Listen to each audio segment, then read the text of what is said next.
When one of the best-selling SUVs in North America gets a significant reboot, folks take notice. The Honda CR-V may not be as glamorous as a new sports car or a hot-blooded supercar, but it officially enters its 6th generation with this, the 2023 model. A rugged exterior upgrade hides a refined interior, with hybrid power taking a larger role beneath the skin. While the 2022 RAV4 isn't the most entertaining compact SUV from a driver's standpoint, its practicality and efficiency bolster its value and make it worthy of a bestseller status. The entry-level model is affordable but very basic, but mid-range trims offer plenty of features that buyers in this segment will appreciate. But which one should you get? Let's find out. The 2023 CR-V's new face still looks distinctly like a CR-V.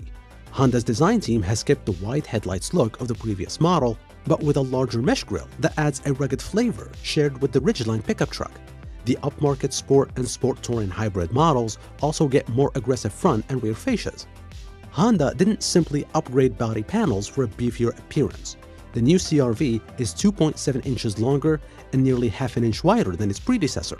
It rides on a wheelbase that's 1.6 inches longer, and while that doesn't sound like much, the changes make the 6th generation CR-V the largest of them all.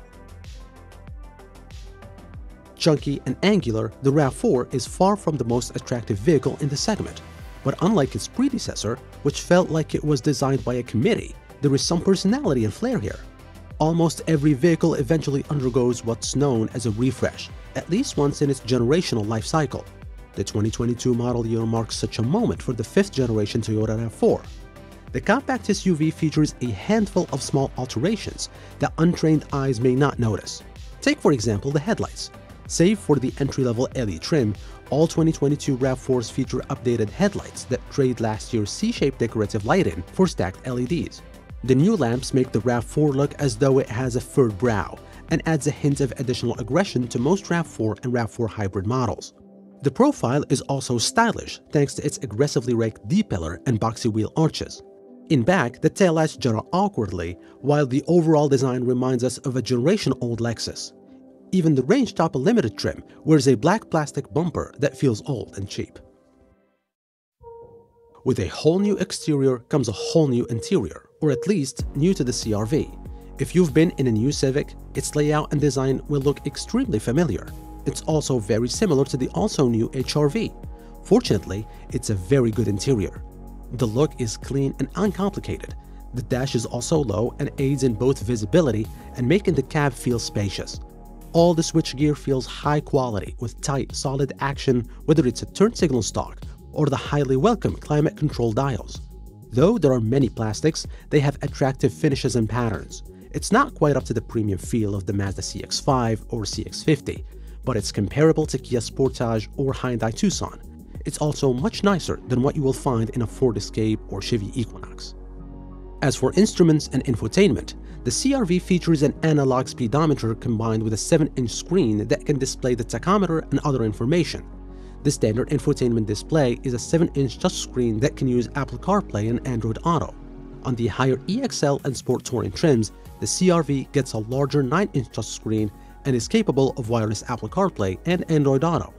It's a system that's actually really nice to use. As for the RAV4, interior materials are acceptable and much better than past generations, but can't quite match those of the new CR-V. Fit and finish are just as good, however. That said, the RAV4 never achieves the near luxury vibe of a top trim level Hyundai Tucson, Nissan Rogue, or Mazda CX-5. Genuine leather is not available, and the Softex vinyl that comes on up-level models isn't a convincing substitute. This could certainly be a problem on pricier trim levels, especially the Prime, that can approach $50,000 with options. Nevertheless, we like the use of colorful trim pieces that differentiate the various models, preferring them to unconvincing fake wood or metal trim on rival SUVs. There are 3 screen sizes available, 7, 8, or 9 inches dependent on the trim level. They all sit high atop the dash, making them easy to see and reach. The 8 and 9-inch units share the same basic, easy-to-operate user interface, but the performance and intuitiveness of the CR-V system is far superior. Overall, the new interior of the CR-V is the winner here. Not only does it feature a more attractive design, but the technology is more intuitive and makes for a more upscale experience. When it comes to interior space, the CR-V has grown significantly with this generation. Sitting in the SUV's cabin, it certainly is more spacious and comfortable. The front passengers have lots of leg, knee, and shoulder room. Headroom isn't quite as generous, but there is still enough for most people to be perfectly comfortable. The front seats themselves don't have a huge amount of space, but they have thick padding and a welcome amount of side bolstering. There is a good amount of adjustment too, so a comfortable seating position should be easy to find, which hasn't always been a given in a CR-V. The 2022 RAV4 lacks a few inches here and some cubic feet there compared to the CR-V. It's no longer quite as uber-sensible as the Honda CR-V. The roof is lower and passengers may find things a little confining as a result, especially with the optional sunroof. Rear seat legroom is basically mid-pack, whereas the CR-V is superior, especially in legroom, but full-size adults and rear-facing child seats still fit comfortably. The car seat latch anchors are very easily accessed, but are only located in the outboard seats. The CR-V has one in the center too. As far as pricing goes, Honda dropped the LX trim from the CR-V lineup, making the EX the entry-level model for 2023. This comes with a price increase as Honda has released the pricing information for the redesigned compact crossover. It will start at a whopping $32,300, up from $28,000 starting cost of the 2022 CR-V LX. The entry-level EX trim is available with either front-wheel or all-wheel drive, with the all-wheel drive starting at $33,800. The two trims get their power from Honda's 1.5-liter four-cylinder engine, which pairs with a CVT transmission. It produces 190 horsepower and 179 pound-feet of torque. Pricing for the 2022 RAV4 starts at a far more reasonable $27,700 for a front-wheel drive LE. Power is provided by a 2.5-liter four-cylinder, good for 200 horsepower and 184 pound-feet of torque, paired with an 8-speed automatic transmission. All-wheel drive is a $1,400 extra. As you can tell, the RAV4 is cheaper by as much as $4,000 depending on which trim you compare.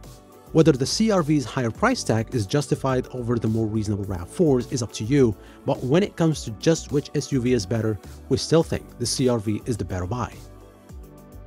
When it comes to on-road performance, with a stiffer platform and a new and improved suspension and steering, the latest RAV4 isn't the boring, anonymous crossover it once was. It may not engage like a Mazda CX-5, but there is still an eagerness to its turn-in and it demonstrates commendable poise while still offering a comfortable ride. There are normal and sport driving modes, but the differences between them were negligible. So too are the differences between the myriad trim levels. And although the gas-only XLE perhaps feels a bit lighter and more playful, and the sport-tuned XSC hybrid a bit more caffeinated in its response input, there isn't a massive gap. And that's just fine.